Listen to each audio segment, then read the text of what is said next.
क्या इस दुनिया में मंत्र होते हैं? मंत्रों की निर्मिति कैसे हुई? क्या मंत्रों से दुश्मन को मार सकते हैं? मैं हरिभाऊ पाथोड़े एएनएस हिंदी चैनल में आपका स्वागत करता हूं। साथियों, इस दुनिया में जो मंत्र है, ये मंत्र अभी तक जो जिसका सिलसिला चल रहा है, ये कैसे आए हैं? अति प्राचीन काल में जब अदृश्य शक्ति की आराधना या उसको प्रसन्न करने के लिए लोग उसे भगवान कहते थे, अल्लाह कहते थे या यीशु मसीहा कहते थे, उनको प्रसन्न करने हेतु उनके कुछ प्रशंसा की गई और ये प्रशंसा जिन शब्दों में कर गई, वो शब्दों को शब्दबद्ध किया गया, लयबद्ध किया गया। उसको ये हम प्रार्थना कहते हैं, उसको ये हम आरती कहते हैं, उसको ये हम आराधना कहते हैं और उसको ही हम मंत्र तंत्र कहते हैं। और इसी का सभी का उपयोग हम पूजा पाठ कर्मकांड में करने लगे। साथियों, 2500 साल पहले अपने जो धर्म ग्रंथों की निर्मिति हुई, ये धर्म ग्रंथों में भी ये मंत्रों का समावेश हुआ है। अपने इतिहासाचार्य विका राजवाड़े जी कहते हैं कि अपने वेदों में जो अथर्ववेद है, ये अथर्ववेद में 70 लाख मंत्र है। आपको इससे पता लगेगा कि ये मंत्रों का अपने जीवन में, अपने समाज में कैसा उपयोग होता है। ये मंत्रों का उपयोग दो तरह से होता है। एक पहला उपयोग ऐसा होता है कि कुछ भी बीमारी ठीक करने के लिए होता है, या ग्रह शांति के लिए होता है, या धन प्राप्ति के लिए होता है, या कुछ शादी हो, ब्याह हो या कुछ भी हो, उसमें ये मंत्रों का ज्यादा ज्यादा उपयोग होता है। ये पहला तरीका हो गया। लेकिन दूसरा तरीका ऐसा है ये मंत्रों का उपयोग, जिसके लिए जारन मारन के लिए, टोना टोटके के लिए, भूत लगाने के लिए और दुश्मन को जान से मारने के लिए भी ये मंत्रों का उपयोग होते हैं। सही में आज हम देखेंगे, सही में ये मंत्रों से दुश्मन को हम मार सकते हैं। इसके इतिहास में दो प्रयोग हुए। एक पहला प्रयोग हुआ नागपुर में, नागपुर महाराष्ट्र में। तब रघुजी राजे भोसले का राज था और जब अंग्रेज की सेना भोसले से एक अपना वो भोसले का राज छीनने आ गई, तब रघुजी राजे भोसले को लगा कि हमारे पास तो अंग्रेज इतनी तो सेना नहीं है, लेकिन तांत्रिक मांत्रिक पर बहुत भरोसा था। उनको ये लगा कि अपने इलाके में तो बहुत तांत्रिक मांत्रिक है, खास कर चेटकिन है, डायन है, टोनही है, जिनके पास जहाल ऐसे मंत्र होते हैं। उन्होंने ऐसे छू कर दिया कि आदमी मर जाता है। तो रघुराज भोसले ने अपनी मांत्रिक की फौज तैयार कर दी, ये सबको इकट्ठा किया, उनको जो सामग्री लगती है वो दिलवा दी और उनको बोला कि जो अंग्रेजों की छावनी है, उनकी फौज वहां है, वो फौज के ऊपर आपको जाना है और आपके मंत्रों से अंग्रेजी फौज को मारना है।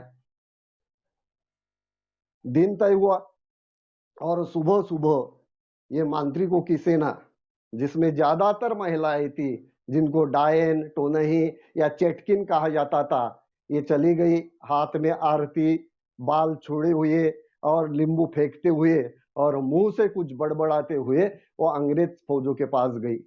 जब अंग्रेज फौज में जो सिपाही थे वो तो हिंदुस्तानी ही थे बहुत सारे। उन्होंने जब ऐसा देखा कि उनको ऐसा लगा, अरे अभी तो राजे भोसले ने मांत्रिक की फौज भेजा, हम तो मरने ही वाले हैं। लेकिन इस समय क्या हुआ, अंग्रेजी फौज का जो कैप्टन था वो अंग्रेज था और उनको कुछ ये पता नहीं था। उन्होंने बोला ठीक है, मैं संभाल लेता हूं सबको, और उन्होंने अपनी बंदूक निकाला और हवा में बार उड़ाया, यानी ठो ऐसी आवाज आई। तो जितनी ये महिलाएं मांत्रिक थी, जिसमें हम टोनही बोलते हैं या चेटकिन बोलते हैं, इन्होंने अपनी सब आरतियां फेंक दी और वो भाग गई। यह पहला प्रयोग असफल रहा। तब राजे रघुजी राजे भोसले को पता लगा कि मंत्र तंत्र से आदमी को नहीं मारा जाता, दुश्मन को नहीं मारा जाता। एक दूसरा भी प्रयोग इतिहास में जिसका उल्लेख है, जो अंग्रेज अधिकारियों ने खुद लिखा है। यह बात है 1857 की। यह 1857 में अपना इसको मावला विद्रोह कहते हैं। इसमें एक समच नाम का स्थान था और इस स्थान पर एक ये समर हुआ था और इसमें एक ड्यूरन नाम का अधिकारी था और उनकी फौज थी जो हिंदुस्तानी फौजों से लड़ रही थी। उसी में एक तांत्रिक फकीर जो अपने छाती को ऐनक बांधे हुए ये ड्यूरन नाम के अधिकारी के पास पहुंचा और अपने तंत्र मंत्र करने लगा और मुंह से गुड़ुम गुड़ुम गुड़ुम गुड़ुम जो मंत्र होते हैं वो मंत्र बोलने लगा। ड्यूरन नाम के अधिकारी को बहुत गुस्सा आया, ये क्या लगा के रखा फकीर ने करके उन्होंने पिस्तौल निकाली और नेम पकड़कर उसका आईना फोड़ दिया और उसमें उसका देहांत हो गया मांत्रिक का। इसी प्रकार वहां भी वो मंत्र नहीं चले। ऐसे दो इतिहास में हुए ये प्रयोग मंत्रों से मारने वाले बहुत ही प्रसिद्ध है। एक तीसरा ऐसा हुआ था, हमारा संगठन अखिल भारतीय अंधश्रद्धा निर्मूलन समिति विगत 40 सालों से काम कर रही महाराष्ट्र और आजू बाजू के प्रदेश में हम हर साल कुछ प्रबोधन की यात्रा निकालते थे। हम पिछले 8-10 साल पहले की बात है, एक गढ़चिरौली में एक संत गाडगे बाबा प्रबोधन यात्रा लेकर गए थे। गांव गांव में हमने सभाएं ली और वो सभा में हम ऐसी चुनौती देते थे, अरे भाइयों इस दुनिया में कोई मंत्र तंत्र नहीं होता, मंत्र तंत्र से आप डरो मत, जादू टोना से मत डरो मत। अगर कोई ऐसा तांत्रिक मंत्रिक आपके गांव में हो या आपके इलाके में हो, अगर वो भूंजा हुआ पापड़ के 2 टुकड़े भी करे तो उस समय का हमारा जो एक बख्शिश था संगठन का 2 लाख रुपए का, हम बोलते थे हम 2 लाख रुपए देंगे, अभी उसकी कीमत वो बढ़ गया, अभी 25 लाख हो गया। तो ऐसा हम प्रबोधन करते हुए आगे जा रहे थे। हमारा सब वो यात्रा खत्म हो गई, हम अपने अपने गांव आए और 8-10 दिन में मुझे एक रजिस्टर्ड लेटर आया जो मांत्रिक ने भेजा था और उसमें ऐसा लिखा था, आप हमारे गांव आए थे और आपने कहा था कि मंत्र से भूंजा हुआ पापड़ के 2 टुकड़े कर दो। मैं तो वैसा करने वाला नहीं हूं, मैं अपने मंत्रों से आपके कार्यकर्ता को ही मारूंगा, अगर आपको चुनौती स्वीकार है तो हाँ बोल दो। साथियों हमारा संगठन, हम एक मीटिंग ली क्योंकि पहली चुनौती थी कि मंत्रों से आदमी को मारने की, और हमारे संगठन के सब वरिष्ठ नेताओं ने हाँ कर दिया कि ठीक है करते हैं।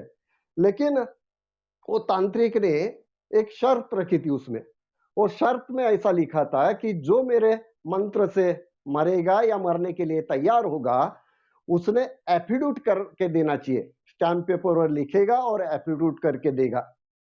हम उसके लिए भी तैयार हो गए कि एफिडेविट करके देंगे। और साथियों ये बताने में मुझे खुशी होती है, हम हमारे पूरे संगठन के जो कार्यकर्ता है उनको खुला आह्वान दिया कि जो मंत्रों से मरना चाहते हैं वो एफिडेविट करके दे। तो 100 के लगभग कार्यकर्ता तैयार हो गए कि हाँ हम मंत्रों से मरने के लिए तैयार हैं। और ये सब एफिडेविट लेकर हम उसके गांव गए। उसने समय और स्थान ये उसने ही तय किया था। हम जब उसके गांव गए और उनको बोले कि अभी देखो हम पूरे तैयारी के साथ आ गए, हमारे पास आपको देने की रकम भी है और ये आपने जो एफिडेविट बोला वो भी है, चलो आप करो अभी मंत्रों से ये सब जो प्रयोग आप करने वाले हो। तो वो पहले तो बोला कि अभी नहीं हो सकता है, कैसा करेंगे, शाम हो रही है, ये हो रही है।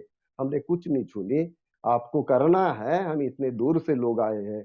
तो उसने फिर, मैं उसके सामने खड़ा हो गया, उसने कुछ गुड़ुम गुड़ुम गुड़ुम गुड़ुम करता रहा, कुछ सामग्री इकट्ठा की थी। पहले उनको बोला था कि मैं 5 मिनट में मार दूंगा, 5 से 10 मिनट हो गए, 15 मिनट हो गए, 20 मिनट हो गए, 1 घंटा हो गया, लेकिन उनके मंत्र का कोई असर नहीं हो रहा था। हम बाद में उसको बोलने लगे, अरे भैया कब तक तू चलाएगा मंत्र, कब तक मरने वाले हैं, आप ये मंत्र डालने वाला हो और हम मरने वाले हैं। वो बोला नहीं साहब अभी तो मेरे मंत्र नहीं चलते, माफ कर दो ना, हम अगले समय करेंगे। तब हमने पुलिस थाने में उसकी रिपोर्ट की, पुलिस भी आई और पुलिस जब उसको पकड़कर जा लेकर जा रहे थे, तब भी वो हमें डरा रहा था, धमकी दे रहा था, अभी मैं जेल से आपको मंत्रों से मार दूंगा।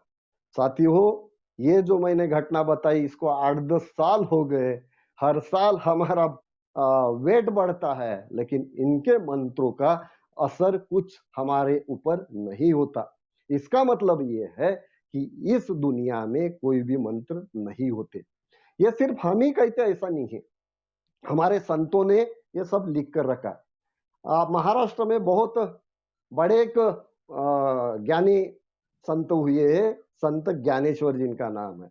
संत ज्ञानेश्वर ने लिखा है, मराठी में लिखा है कि जरी मंत्रेची वैरी मरे, कटी का बांधावी कट्यारे। इसका हिंदी में मतलब ऐसा होता है, अगर मंत्रों से दुश्मन को मार सकते हो तो कटी यानी कमर को तलवार बांधने की जरूरत नहीं। ये बात लिखी उन्होंने 700 साल पहले, जब बंदूकें भी नहीं थी, सिर्फ तलवारों का सब युद्ध होता था, उस समय की बात। यानी कि उनको भी पता था कि मंत्रों से आदमी को नहीं मार सकते। साथियों, मैं इस समय आपको यही कहना है कि हमारा जो संगठन काम करता है, एक संगठन तर्कवादी सोच बढ़ाने के लिए काम करता है। आप भी अपनी सोच ऐसी बढ़ाओ। अगर इस दुनिया में मंत्रों से दुश्मन को मारा जाता था, तो अपने देश की तो बहुत बड़ी समस्या है, या कोई भी देश की समस्या है, कि अपने देश की रक्षा के लिए हमें सेना सीमाओं पर रखनी पड़ती है, जिसका अपने बजट का बहुत सारा खर्चा हो जाता है। अगर कोई ऐसा तांत्रिक मांत्रिक मिले जो मंत्रों से मारता है, तो ऐसे एक मांत्रिक को हमने सरहद पर रखा रहता, और उसको वहां रखकर हम हमारे पंत प्रधान को बोले रहते कि देखो, कश्मीर दहशतवादी भेज रहा है ना, तो आप उनके पंत प्रधान को फोन करो, देखो हमारे पास बहुत बड़ा तांत्रिक है, अगर आप दहशतवादी भेजना अगर बंद नहीं करोगे तो इधर से छू करेगा और आपकी सेना मरेगी, आप भी जाओगे। लेकिन साथियों, ऐसा नहीं होता, ये सभी को पता है। अगर ऐसा होता तो पूरी दुनिया में भारतीय महासत्ता बनता, जो मंत्रों पर अभी तक विश्वास करती है। इसलिए मैं इतना ही कहना चाहता हूं, अगर इस देश में मंत्र होते तो मंत्र रक्षा के काम आते, मंत्र इस देश में नहीं है। इसलिए आप मंत्रों से डरना छोड़ दो, और मंत्रों के नाम पर जो कई टोना टोटका करनी जो होता है, उससे भी आप विश्वास मत रखो, अंधश्रद्धा छोड़ो, देश को बलवान बनाओ, देश को बलवान बनाओ।